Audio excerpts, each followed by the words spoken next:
In this presentation, we will introduce you the theme Evolution of Sound through Digital Technology. First of all, I'd like to give a definition of the main terms of the subject, sound and image. A sound is a mechanical vibration of a fluid, which spreads in the shape of waves due to the elastic deformation of that fluid.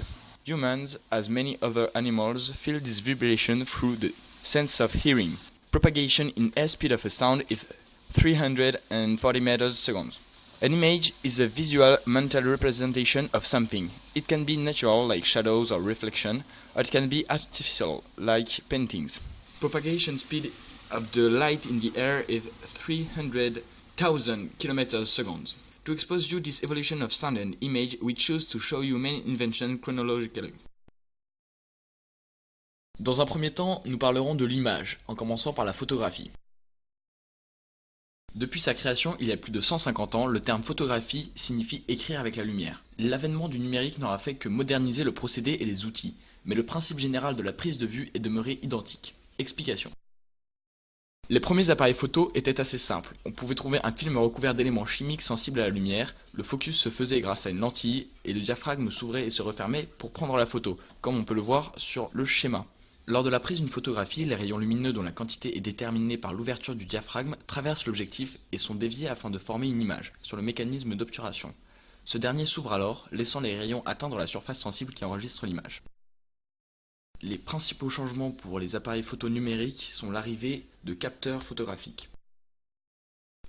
Les appareils photo numériques sont bien plus complexes, comme on peut le voir sur la photo.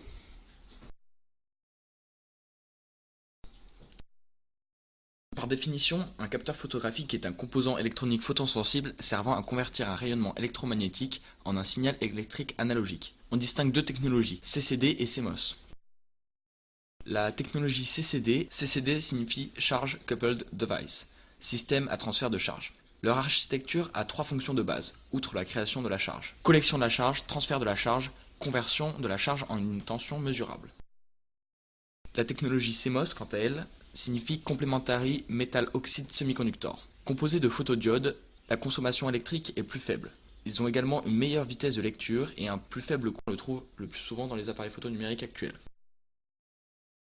Nous allons maintenant passer à la télévision. Il y a eu durant le XXe siècle beaucoup d'évolutions dans ce domaine.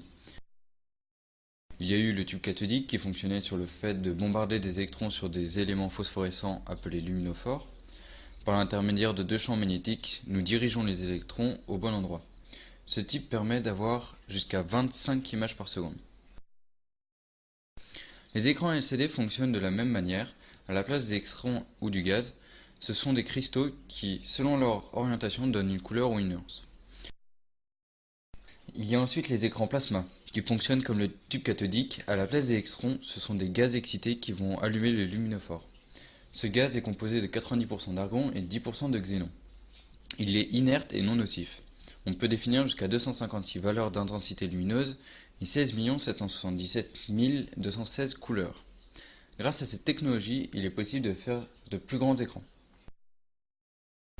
Les écrans LCD fonctionnent de la même manière. À la place des électrons ou du gaz, ce sont des cristaux qui, selon leur orientation, donnent une couleur ou une nuance. Le numérique a permis de réduire l'épaisseur des télévisions tout en augmentant leur résolution et leur taille d'écran. Mais le numérique a aussi amélioré la diffusion. En effet, pour les TV analogiques, nous utilisons des antennes hertziennes ou paraboles. Le numérique a permis une meilleure qualité comme la HD. Aujourd'hui, tous les téléviseurs sont équipés de décodeurs. Depuis le 5 avril 2016, toutes les chaînes de la TNT sont passées en HD et les anciennes télévisions nécessitent un décodeur supplémentaire à acheter séparément pour continuer à capter les chaînes gratuites. Dans le futur de la télévision, on va voir apparaître la 3D et la disparition des antennes râteaux sur les toits. De plus en plus, les téléviseurs deviennent des terminaux multimédia, ils permettent un accès à Internet et bien d'autres. Donc maintenant nous allons parler du cinéma. Le cinéma a eu ses débuts en 1995 et le premier film en couleur en 1911. Néanmoins, à la fin des années 2000 a débuté une nouvelle ère dans le monde du cinéma.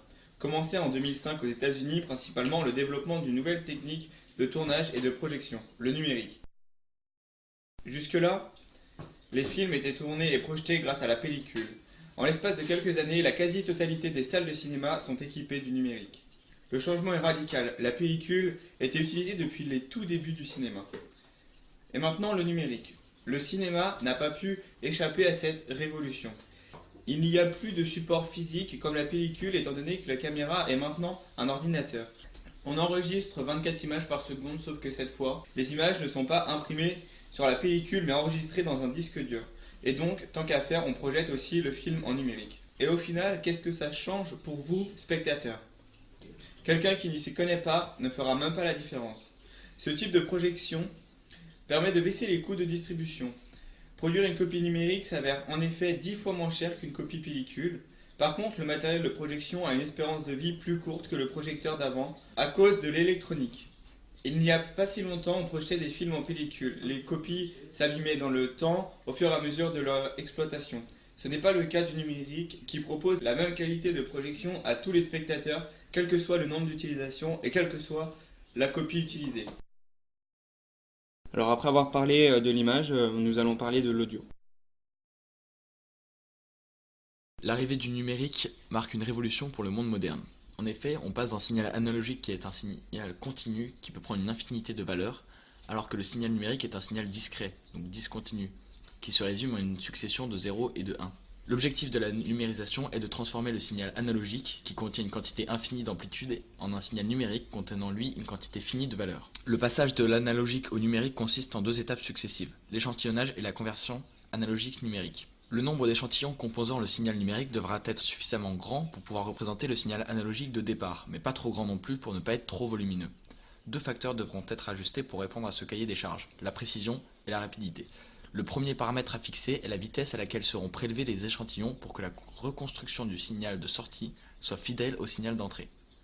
La fréquence d'échantillonnage doit être suffisamment grande. En effet, si celle-ci est trop faible, les variations rapides du signal ne pourront être retranscrites. Pour reconstruire un signal de sortie de manière fidèle au signal d'entrée, il faut choisir une fréquence d'échantillonnage au moins 2 fois supérieure à la fréquence maximale contenue dans le signal d'entrée. Si cette règle n'est pas respectée, des fréquences parasites qui n'appartiennent pas au signal de départ apparaissent. Ce phénomène est le repliement spectral. Le réglage des paramètres, précision et rapidité, se fera donc en fonction des contraintes, taille du signal, et de l'utilisation souhaitée. Il faudra donc faire des compromis entre précision et taille du signal. De façon générale, la précision liée au nombre de bits dépend de la technologie du convertisseur utilisé. Aujourd'hui, nous ne sommes plus limités par la capacité de stockage, mais dans les débuts du numérique, on restait assez limités. Nous allons parler de la première technologie numérique de stockage, le CD. Le CD est l'évolution des cassettes et des vinyles qui permettaient eux aussi d'écouter de la musique. Seulement, le son de restitution est de bien meilleure qualité avec le CD. Le combat entre le vinyle et le CD commence dans les années 1991. Les lecteurs CD fonctionnent de la façon suivante. Le bloc optique se positionne au centre du disque et la diode émet un rayon laser. Ce rayon frappe la surface réfléchissante du disque où est gravée l'information. Le rayon réfléchi retourne vers son point de départ, entre à nouveau dans le bloc optique, puis frappe les cellules photosensibles qui créent un courant électrique qui est ensuite amplifié pour la restitution sur les enceintes. Le disque numérique polyvalent, ou plus communément appelé DVD Digital Versatile Disc, permet de sauvegarder et de stocker des données. Créé en 1999 et développé par Sony, Philips, Toshiba ou encore Panasonic, il représente le format vidéo le plus répandu dans le monde. Il est le successeur du CD et son remplaçant actuel est le disque Blu-ray. D'un point de vue technique, le DVD utilise le même principe que le CD, mais possède certaines différences techniques, notamment la densité, la longueur d'onde du laser et le traitement numérique. Ce qui le rend intéressant est sa capacité de stockage, puisqu'on peut doubler la densité et doubler les couches. Avec simple couche et simple densité, le DVD fait déjà 4,3 Go, soit environ 2 heures de vidéo.